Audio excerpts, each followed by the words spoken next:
छठी शताब्दी ईस्वी पूर्व का भारत धार्मिक आंदोलन। छठी शताब्दी ईस्वी पूर्व में छोटे छोटे जनपद बड़े राज्य बनने की होड़ में संघर्ष करते रहते थे। इससे प्रजा अपने को सुरक्षित महसूस करने लगी थी। पुराने समय में जन के लोग एक दूसरे की मदद एवं आपस में भरोसा करते थे।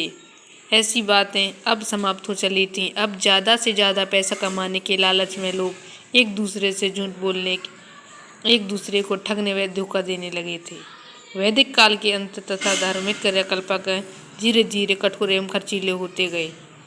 अब यज्ञों में पशुओं की बलि भी दी जाने लगी थी। चमत्कार और ढोंग ढकोसला का बोलबाला था। वेदों की संस्कृति भाषा जन सामान्य के समझ में नहीं आती थी। वर्ण व्यवस्था अब कठोर जाति व्यवस्था का रूप ले चुकी थी। पुरोहित के द्वारा पूरे समाज को ऊंची तथा नीची जाति में विभाजित कर दिया गया। इन कारणों से समाज में पूर्णतः असंतुलन की स्थिति आ गई थी।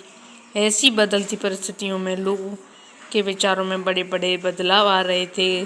सभी के मन में तरह तरह के सवाल उठ रहे थे, जैसे यज्ञ क्यों करना चाहिए? क्या चढ़ावा चढ़ाने से मोक्ष प्राप्त होती है?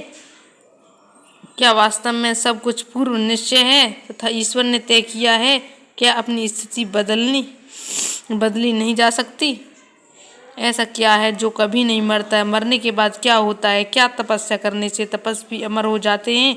उन जिज्ञासाओं के लिए उन दिनों कई लोग जंगलों में आश्रम बनाकर रहते थे। उन आश्रमों में भी तरह तरह के प्रश्नों पर चिंतन मनन करते थे। वहाँ आने वालों से वे चर्चा करते थे और अपने पास बैठाकर दूसरों को सिखाते थे। जो लोग आश्रमों में रहते थे वे ऋषि मुनि कहलाते थे। इन ऋषियों ने मृत्यु के बाद के जीवन के बारे में चिंतन कर बताया कि आत्मा या ब्रह्म कभी भी नष्ट नहीं होती है। आत्मा ही बार बार जन्म लेती है। कठोर तपस्या के द्वारा ही इसका ज्ञान होता है।